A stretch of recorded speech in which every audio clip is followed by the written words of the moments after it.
Il est 7h47 et justement on parle des transports, mais cette fois-ci des transports en commun. Est-ce qu'il faut les rendre gratuits, ces transports en commun? Vous pouvez nous appeler et réagir tout simplement au 04 93 82 03 04.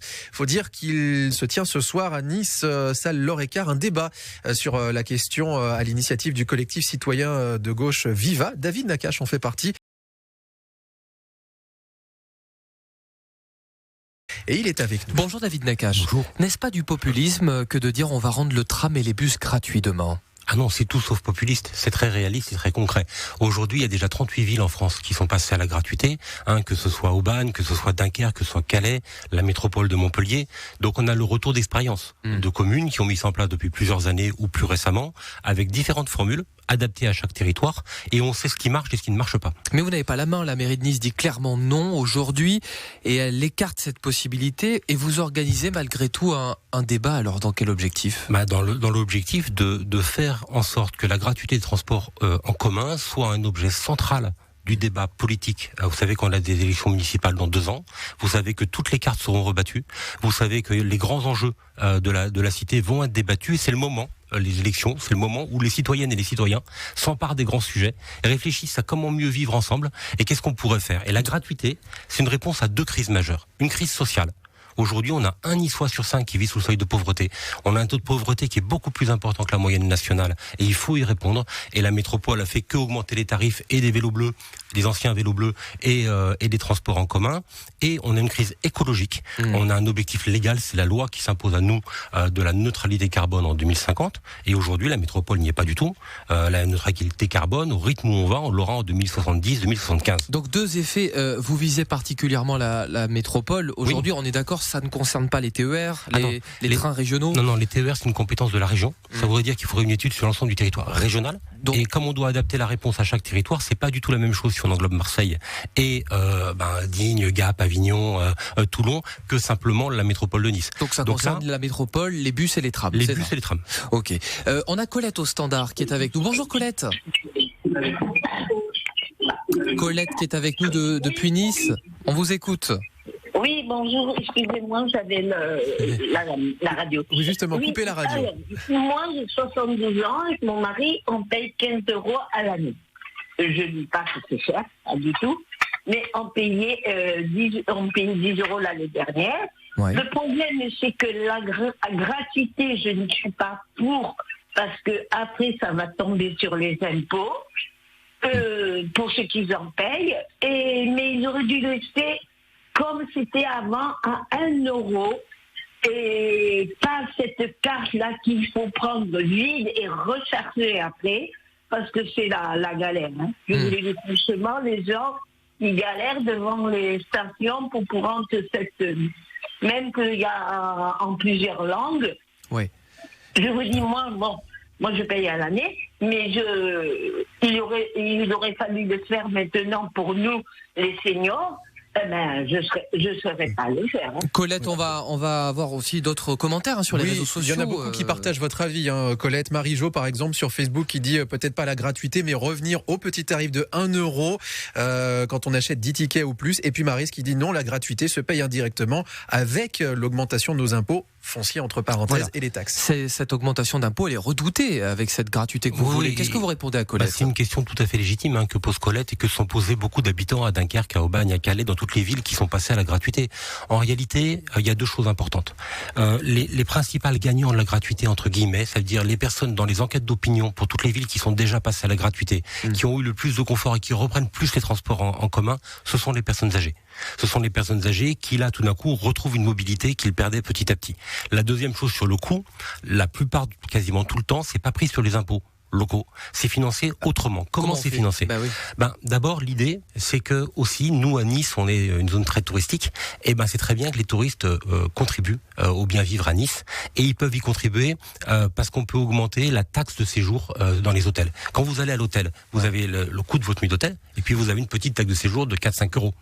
À Milan, à Barcelone ou à Rome, quand vous prenez un hôtel grand luxe avec une chambre à 2 000 €, l'équivalent du Negresco, vous n'avez pas une taxe à 4 €, vous avez une taxe à 25 25 ou 30 euros. Donc vous avez une piste de financement. Ah oui, alors ça c'est déjà mis en œuvre dans la majorité des grandes communes et ça prend déjà la moitié ou les 2/3 du coût.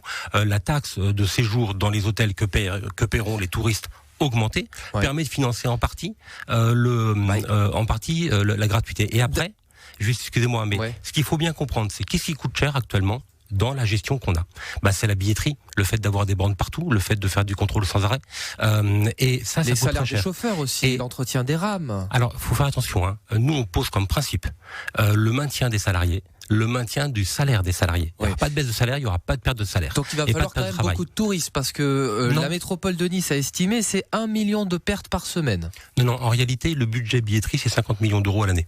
Donc on peut très bien le compenser, c'est ce qu'a fait Montpellier par exemple, et on a les retours d'expérience des autres intercommunalités ou communes qui l'ont mis en place. Et donc il y a différentes autres taxes qu'on peut aussi faire jouer pour arriver à cela. Ce qui est important, c'est que aujourd'hui, les employés de Ligne Azur sont mobilisés sur du contrôle.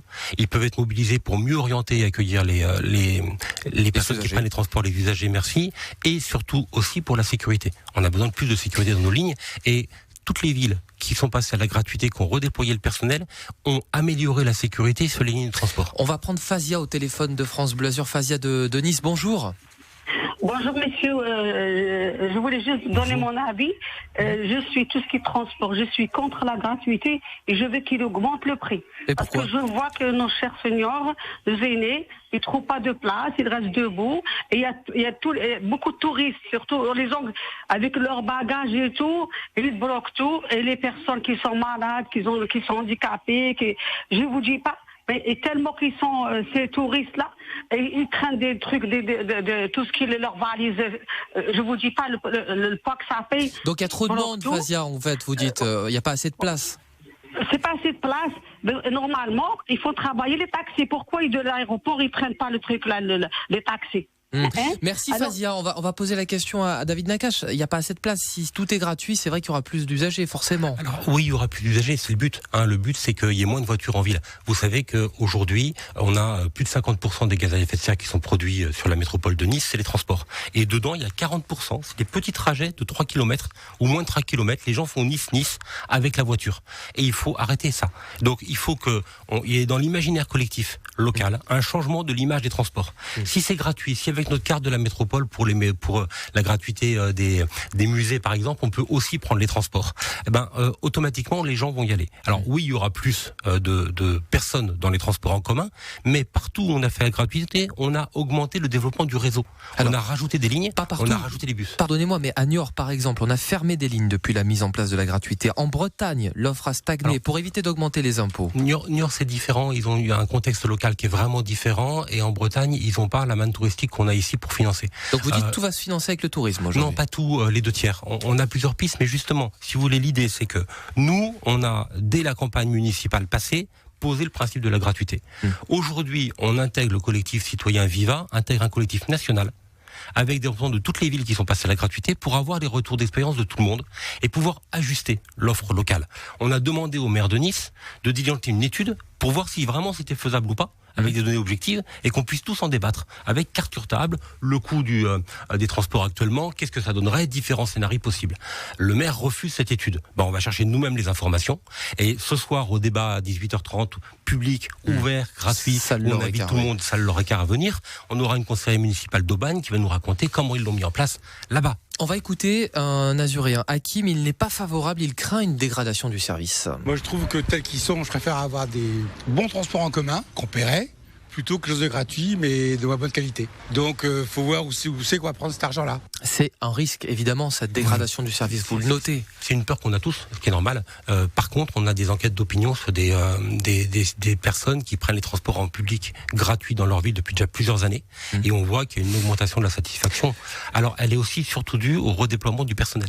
Le fait d'avoir du personnel présent, qui garantit la sécurité, qui accompagne, et d'avoir plus de lignes dans les 3/4 des cas, ça facilite les choses. Une question encore, forcément, il y a des auditeurs sur la page Facebook de France Bleu Azur qui nous disent encore une fois, dans les vallées, on va payer pour les habitants des villes de la métropole, les bobos. Qu'est-ce que vous répondez à ça? Non, au contraire, justement. On va payer dans nos impôts.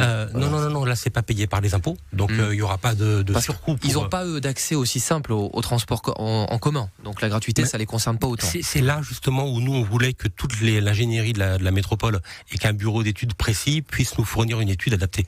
On voit bien, et c'est pour ça qu'on prend contact avec des petites communes dans des vallées en France pour voir comment ils l'ont adapté là-bas et pour voir comment c'est adaptable dans la Vésubie ou la Tinée. Et on veut avoir ce retour d'expérience. Donc on est en phase d'exploration et d'analyse.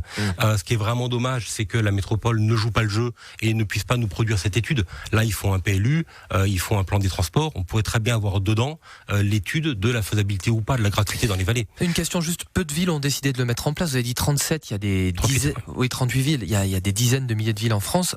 Ça marche pas si bien que ça si tout le monde le fait pas. Non, c'est que ça met du temps dans l'imaginaire collectif à gagner du terrain et il faut en parler, en reparler, expliquer et voir. Et donc la difficulté, c'est que on a à chaque fois cette crainte que on augmente les impôts et que ça soit finalement plus cher. Aujourd'hui, l'école est gratuite. Aujourd'hui, l'hôpital est gratuit. En fait, c'est pas réellement gratuit parce que ça a un coût, tout ça. C'est un service public. C'est un service public qu'on finance collectivement et on estime qu'il y a des biens fondamentaux, l'accès à l'eau, l'accès aux soins, l'accès à l'éducation qui doivent être gratuits. Et ben nous, on pense que l'accès à la mobilité et le fait de casser cette progression des gaz à effet de serre et du dérèglement climatique qu'a causé la tempête Alex, qu'a causé la tempête Aline, qu'a causé les inondations, on a quand même une crise climatique majeure dans les Alpes-Maritimes. Aujourd'hui, aucune mesure proposée n'est à la hauteur de l'enjeu. Merci David Nakache et vous en parlerez ce soir des transports en commun gratuits avec ce débat, donc salle Laure Écart, et c'est à 18h30. Merci et bonne journée.